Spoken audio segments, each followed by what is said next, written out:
মধ্যপ্রাচ্যের পরিস্থিতি অস্থির হয়ে উঠছে। ইসরায়েল হিজবুল্লাহ উভয় পক্ষই সম্ভাব্য যুদ্ধের মহাযজ্ঞে ব্যস্ত। উত্তেজনা বাড়ার সাথে সাথে কানাডাও সম্ভাব্য সংঘাতের জন্য প্রস্তুতি নিচ্ছে।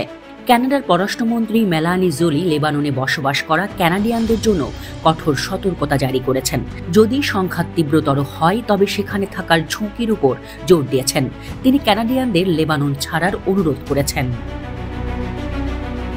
2006 সালে ইসরায়েল হিজবুল্লাহ যুদ্ধের সময় কানাডা লেবানন থেকে প্রায় 15,000 নাগরিককে সাইপ্রাস এবং তুরস্কের মতো নিরাপদ স্থানে সরিয়ে নিয়েছিল। তাদের খরচ হয়েছিল $94 মিলিয়ন।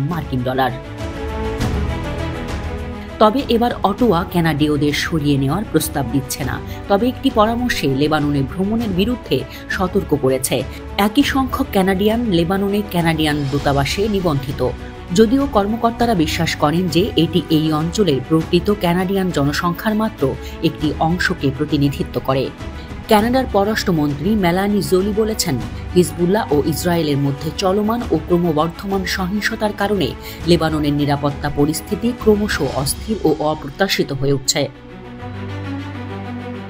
ইসরায়েল এবং হিজবুল্লাহ দীর্ঘদিন ধরে সীমান্তে সংঘাতে যুক্ত। হিজবুল্লাহর সাথে ইরান এবং সিরিয়ার ঘনিষ্ঠ সম্পর্ক রয়েছে। গোষ্ঠীটির রকেট এবং ক্ষেপণাস্ত্রের যথেষ্ট সমৃদ্ধ অস্ত্রাগার রয়েছে। ইসরায়েলের বিমানবন্দর এবং পাওয়ার গ্রিড সহ নির্দিষ্ট অবকাঠামোকে লক্ষ্যবস্তু করতে সক্ষম এই সব ক্ষেপণাস্ত্র। 2006 সালে ইসরায়েল এবং হিজবুল্লাহর মধ্যে যুদ্ধ 34 দিন স্থায়ী হয়েছিল। উভয় পক্ষের উল্লেখযোগ্য ক্ষয়ক্ষতি এবং অবকাঠামোর ক্ষতি হয়েছিল। হিজবুল্লাহর নেতা হাসান নাসরুল্লাহ পরে স্বীকার করেছেন যে তিনি ইসরায়েলি প্রতিশোধের মাত্রাটি অনুমান করেননি, যা এই ধরনের সংঘর্ষে ভুল গণনার ঝুঁকি তৈরি করে। ইসরায়েলের সামরিক কৌশল, বিশেষ করে দাহিয়া মতবাদ, অপ্রতিরোধ শক্তির সাথে আক্রমণের প্রতিক্রিয়ায় কথা বলে, যা শুধুমাত্র সামরিক সম্পদ নয়, বেসামরিক অবকাঠামোকেও লক্ষ্যবস্তু করে।